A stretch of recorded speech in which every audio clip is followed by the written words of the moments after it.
अपन बात करेंगे भैया इस कंद के साइज को मोटा करने के लिए हमें अब आगे चलकर क्या करना है। तो सबसे पहले आप कान खोल के एक बात नोट कर लो कि हमारे देश में 90% किसान, मैं बता रहा हूं मैक्सिमम किसान, जो लहसुन फसल के किसान है ना, वो जब फसल हमारी 100 दिन की हो जाती है, 100 दिन से पार हो जाती है, तो अपनी फसल से ध्यान हटा लेते हैं। वो सोचते हैं कि भाई अब तो हमने पूरी लड़ाई जीत ली है, अब तो इसके अंदर क्या है, अब तो इसके अंदर हमारा तना भी अच्छा मोटा हो चुका है, इसका जो कंद है ना वो भी फूलना स्टार्ट हो चुका है, तो अब इसके अंदर हमें क्या करना है। अब तो बस इसका जो रस है ना वो नीचे अपना आप उतर जाएगा, कुछ करें चाहे ना करें, और हमारे जो कंद है ना बहुत अच्छे से मोटा हो जाएगा। बस यही सबसे बड़ी गलती करते हैं, तभी उनका उत्पादन बढ़िया नहीं निकल पाता। अब इसके विपरीत अगर मैं बताऊं सच्चाई, तो भाई जैसी हमारी फसल 100 दिन के 100 दिन से पार होती है ना, उसी टाइम के ऊपर हमें इसके ऊपर चौतरफा निगरानी रखनी चाहिए, क्योंकि अभी तक तो हमने भाई खाली वेजिटेटिव ग्रोथ कराई थी, इनके पत्तियों को बढ़ाया था। अरे नीचे जो हमारे पैसे बढ़ना है ना, इससे जो हमने अब तक लागत लगाई थी, जो कंद का साइज अब मोटा होगा, वो तो आगे आने वाले 25 से 30 दिनों के अंदर होगा। और अभी हम इस फसल को अगर यूं ही छोड़ देंगे खुली, बीमारियां लगने देंगे, या फिर इस टाइम के ऊपर इसको जो पोषक तत्वों की आवश्यकता पड़ेगी इस कंद को फुलाने के अंदर, उनको हम नहीं दे पाए, तो भैया साइज हमारा मोटा तो छोड़ो, इसका उत्पादन बहुत कम निकलेगा, मंडी में जाके ना रेट बहुत कम मिलेगा। तो भाई उसके लिए अपन को सबसे पहले तो कान खोल के ये बात ध्यान रखनी कि हमारी फसल अभी और कम से कम 20 दिन है ना, वो एकदम लस ग्रीन चलनी चाहिए।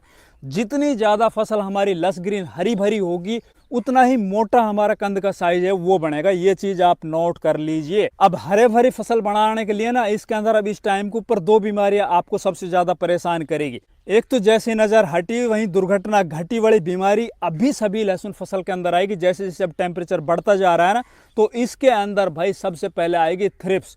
और थ्रिप्स वो बीमारी है लहसुन और प्याज फसल में, इसको अगर टाइम से कंट्रोल कर लिया तो ठीक ठाक, वरना बाद में अगर इसने अपना विकराल रूप धारण कर लिया और इसके अंदर चली गई ना, तो देखते ही देखते भाई पूरी फसल है ना आपकी तबाह हो सकती है। उसको फिर दुनिया की कोई ऐसी इंसेक्टिसाइड नहीं जो थ्रिप्स को मार दे। ये हमारा खेती का बहुत लंबा एक्सपीरियंस आपको बता रहा हूँ। तो आपको इस टाइम के ऊपर एक तो अपनी फसल को थ्रिप्स से बचाना है, दूसरा अपनी फसल को इस टाइम के ऊपर झुलसे से बचाना है। अब झुलसा भी उन्हीं खेतों के अंदर आएगा जिन खेतों के अंदर रस चूसा कीट, थ्रिप्स जैसी जो ये कीट है ना, वो जिन खेतों के अंदर ज्यादा लगेंगे, वो इन पत्तियों के रस को चूसेंगे। चूसने के बाद रात के टाइम भाई ओस आएगी, ओस से क्या होगा, इसके अंदर फंगस बन जाएगी, और फिर अगर ये हमारी पत्तियां हरी भरी नहीं हुई तो दिन के अंदर ये भोजन नहीं बना पाएगी। भाई भोजन ही अगर पौधे को नहीं मिल पाएगा तो वो नीचे इसका जो कंद है ना वो मोटा कैसे बन पाएगा, नीचे जड़ों से कुछ नहीं हो पाएगा, जड़ें भी बिल्कुल एक तरह से निष्क्रिय हो जाएगी। अगर ऊपर की पत्तियां ही निष्क्रिय होगी हमारी, मर गई तो उसके लिए सबसे पहले तो आपको अपनी फसल के अंदर भैया हाईली टेक्निकल यूज करना है। 100 दिन के बाद ज्यादा से ज्यादा 2 स्प्रे होंगी, कोई ज्यादा स्प्रे नहीं होंगे आपके फसल के हार्वेस्टिंग तक। अब अगर ज्यादा गर्मी बढ़ती जाती है, ज्यादा आपको ऐसा लग रहा है कि भाई थ्रिप्स का बहुत ज्यादा प्रकोप है, तो आपको डेलीगेट, ट्रेसर या फिर बीएसएफ कंपनी का एक्सपोनस आता है, इन तीनों में से कोई भी लेके स्प्रे करना है। साथ ही उसके अंदर क्रॉस करने के लिए आप एसिटामिप्रिड आ रहा है ना, वो आप मिला के इसके अंदर स्प्रे कर सकते हो। भैया 100% गारंटी देता हूँ, एक झटके में चाहे कितनी खतरनाक थ्रिप्स हो आपके खेत के अंदर, आपकी फसल में, वो खत्म हो जाएगी। दूसरी बात आती है इसके अंदर लगने वाली फंगस जनित बीमारी, या जिसको दूसरे शब्दों में अपन झुलसा बोलते हैं ना, जो बहुत ज्यादा परेशान करेगा फसल को, और पूरी तरह से खेत है ना हमारा एकदम वो झुलस जाएगा देखते ही देखते। इसके लिए आपको क्या करना है भैया, स्टैंडर्ड फंजीसाइड आपको यूज करना है 100 दिन के बाद। वैसे तो मैं भाई शुरू से स्टैंडर्ड के ऊपर विश्वास करता हूँ। अगर एक बार फसल दब गई ना, दबने के बाद वो 10 दिन बाद 2 बार से रिकवर होती है, तब तक तो खेल बिगड़ जाता है। तो 100 दिन के बाद तो विशेषकर अपन को स्टैंडर्ड फंजीसाइड के ऊपर चलना है।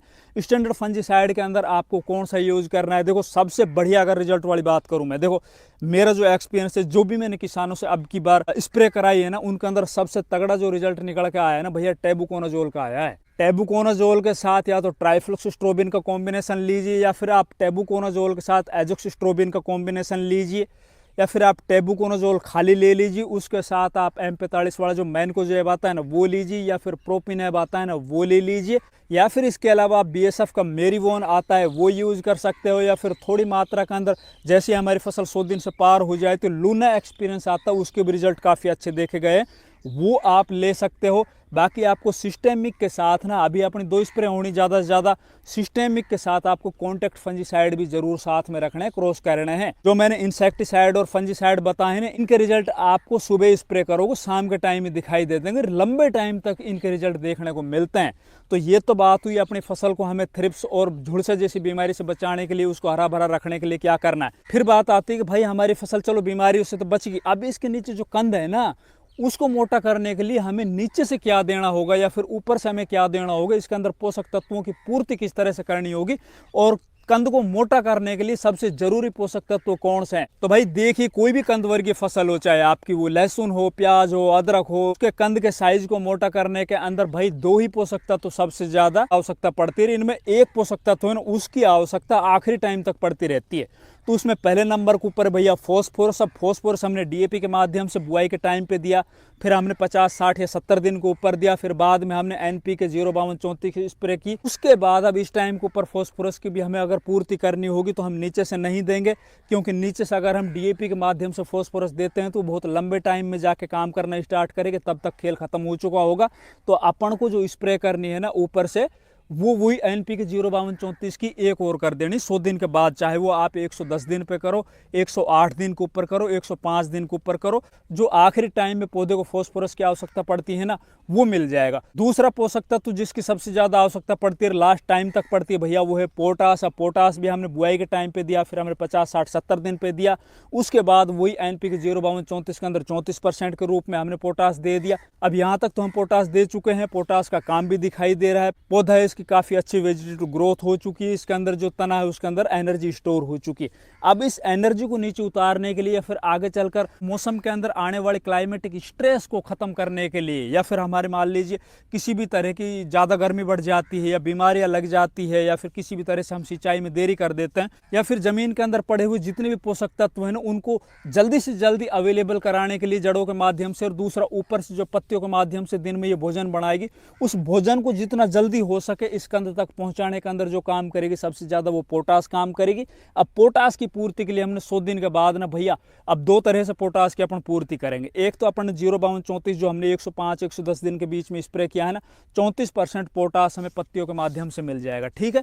ऊपर से अगर इस टाइम के ऊपर हम एनपीके 0050 कर देते हैं तो भैया उसके थोड़े रिजल्ट है ना, वो विपरीत दिखाई देते हैं। उसके अंदर पत्तियां लटक जाती है, पौधा है ना वो टाइम से पहले मैच्योर होने लगता है। तो उस स्थिति के अंदर ना ऊपर से तो हमने करना है एनपीके 05234, अब नीचे से पोटास हमें और देना। अब नीचे से पोटास एसओपी जो एनपीके 0050 है ना भाई, वो ले लीजिए, कम से कम 3 से 4 किलो पर 1 बीघा। जो पक्की जमीन होती है ना 1 बीघा, उसको आपको फ्लड करना है पानी के साथ। जब आप सिंचाई करोगे ना उस टाइम के ऊपर आपको कम से कम 4 किलो एसओपी है ना वो नीचे से दे देना। फिर देखिए भाई इनके चमत्कारिक परिणाम आपको देखने को मिलेंगे।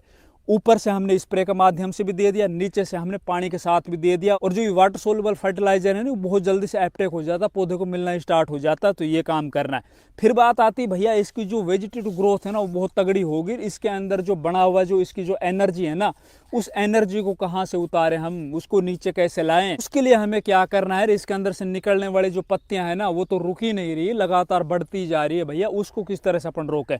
तो भाई जो ये स्प्रे हम कर रहे हैं ना 105 दिन पे 110 दिन के ऊपर एनपीके 05234 की, इसी के अंदर हमें पीजीआर प्लांट ग्रोथ रेगुलेटर है ना वो भी मिला लेना है। अब उसके भी रिजल्ट आपको चमत्कारिक देखने को मिलेंगे।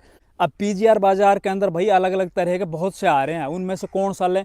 तो भैया देखो, बहुत से लोग क्या करते हैं चमत्कार लेते हैं, बहुत से लोग क्या करते हैं भैया लिहोसिन लेते हैं, बहुत से लोग कल्टार लेते हैं, ताबोली लेते हैं।